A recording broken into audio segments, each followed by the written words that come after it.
ಕಳೆದ 5 ಬಾರಿ ಶಿವಮೊಗ್ಗದಿಂದ MLA ಗೆದ್ದಿದ್ದೇನೆ. ಆದರೆ ಹಿಂದೆಂದೂ ಕೂಡ ಸಾಮಾನ್ಯ ಜನರ ಬೆಂಬಲ ನಾನು ಇಷ್ಟರ ಮಟ್ಟಿಗೆ ನಿರೀಕ್ಷೆ ಮಾಡಿರಲಿಲ್ಲ. ಅದೆಲ್ಲದಕ್ಕಿಂತ 3 ಪಟ್ಟು 4 ಪಟ್ಟು ಈ ಸರಿ ನನಗೆ ಬೆಂಬಲ ಜಾಸ್ತಿ ಆಗಿದೆ. ಅದೇ ರೀತಿ ಲೋಕಸಭಾ ಕ್ಷೇತ್ರದ ಎಲ್ಲ ವಿಧಾನಸಭಾ ಕ್ಷೇತ್ರಗಳು ಕೂಡ ಕಾಂಗ್ರೆಸ್ನವ್ರು ಹೇಳ್ತಿದ್ದಾರೆ ಅಲ್ಲಿ ಗೀತಾ ಶಿವರಾಜ್ಕುಮಾರ್ ಗೆಲ್ಲಲ್ಲ, ಯಡಿಯೂರಪ್ಪನವ್ರ ಜೊತೆ ಹೊಂದಾಣಿಕೆ ರಾಜಕಾರಣ ಆಗಿದೆ, ಹಾಗಾಗಿ ನಾವು ಅವ್ರಿಗೆ ಓಟ್ ಕೊಡೋದಿಲ್ಲ, ರಾಘಣ್ಣಂಗೆ ಓಟ್ ಕೊಡೋಕ್ಕೆ ಇಷ್ಟ ಇಲ್ಲ, ನಾವು ನಿಮಗೆ ಓಟ್ ಕೊಡ್ತೀವಿ ಅಂತ ಕಾಂಗ್ರೆಸ್ನವ್ರು ನೇರವಾಗಿ ಬೆಂಬಲ ಕೊಡ್ತಾಯಿದ್ದಾರೆ. ಅದೇ ರೀತಿ JDSನವರು ಕೂಡ ಅವರಿಗೆ ಒಕ್ಕಲಿಗರ ಅನ್ಯಾಯ ಮಾಡಿದ್ದಾರೆ.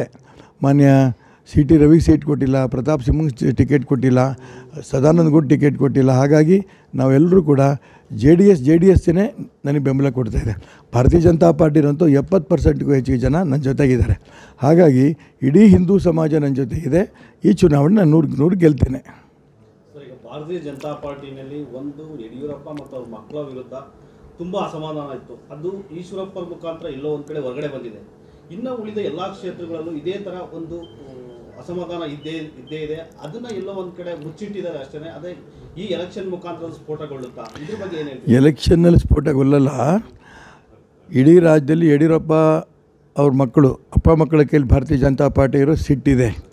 ಇವತ್ತು ಈ ಚುನಾವಣೆ ಮುಖಾಂತರ, ಈ ಲೋಕಸಭೆ ಚುನಾವಣೆಯಲ್ಲಿ ನಾನು ನಿಂತಿರಬೇಕಾದ್ರೆ ಎಲ್ಲರೂ ನನಗೆ ಫೋನ್ ಮಾಡಿ ಹೇಳ್ತಿದ್ದಾರೆ, ನೀವು ಗೆಲ್ಲಬೇಕು, ನಮ್ಮೆಲ್ಲರದ್ದು ಧ್ವನಿಯಾಗಿ ನೀವು ನಿಂತಿರೋ ತುಂಬ ಸಂತೋಷ ಅಂತ ಹೇಳ್ತಿದ್ದಾರೆ.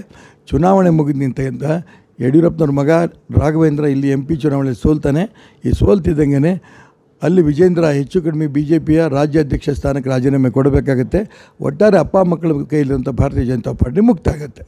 ಶಿವಮೊಗ್ಗ ಅಂತ ಬಂದರೆ ಇಲ್ಲಿ ಅಭಿವೃದ್ಧಿ ರಾಘವೇಂದ್ರ ಅವ್ರ ಕಡೆಯಿಂದ ಆಗಿದೆಯಾ, ಇಲ್ಲ ಸುಮ್ಮನೆ ಕಾಲಹರಣ ಮಾಡಿದ? ಇಲ್ಲ, ಸಾಕಷ್ಟು ಅಭಿವೃದ್ಧಿ ರಾಘವೇಂದ್ರ ಮಾಡಿದ್ದಾರೆ. ರಾಘವೇಂದ್ರ ಅಭಿವೃದ್ಧಿ ಮಾಡೋದು ಅಷ್ಟಕ್ಕೆ ಸೀಮಿತ ಆಗದೇ ಯಾವುದೇ ಕಾರ್ಯಕರ್ತರ ಜೊತೆ ಸಂಬಂಧ ಇಲ್ಲ, ಜನಸಾಮಾನ್ಯರು ಭೇಟಿ ಮಾಡೋಕ್ಕಾಗೋದಿಲ್ಲ. ಇದೆಲ್ಲರಿಗೂ ಆಕ್ರೋಶ ಇದೆ. ಶಿಕಾರಿಪುರದಲ್ಲಂತೂ ತುಂಬ ಆಕ್ರೋಶ ಇದ್ದು, ಕಳೆದ ವಿಧಾನಸಭಾ ಚುನಾವಣೆಯಲ್ಲಿ ಕಾಂಗ್ರೆಸ್ ಜೊತೆ ಹೊಂದಾಣಿಕೆ ಮಾಡ್ಕೊಂಡಿದ್ದರಿಂದ 60,000 ಲೀಡ್ ಹಿಂದೆ ತೊಗೊಳ್ತಾ ಇದ್ದಾರಂತ ಯಡಿಯೂರಪ್ಪನವರು ಶಿಕಾರಿಪುರದಲ್ಲಿ ಮೊನ್ನೆ ಎಷ್ಟು 100 ಕೋಟಿ ದುಡ್ಡು ಸುರಿದಾರೋ ಗೊತ್ತಿಲ್ಲ, ಬರೀ 10,000 ಲೀಡಿಗೆ ಬಂದಿದ್ದಾರೆ. ಈ ಬಾರಿ ಲೋಕಸಭೆ ಚುನಾವಣೆಯಲ್ಲಿ ಅಲ್ಲೂ ಆಕ್ರೋಶ ಇದೆ. ಶಿಕಾರಿಪುರ ಹಿಡಿದು ಎಲ್ಲ ಆಕ್ರೋಶ ಇರೋದ್ರಿಂದ ಅವರೆಲ್ಲರೂ ನನಗೆ ಬೆಂಬಲ ಕೊಡ್ತಾರೆ.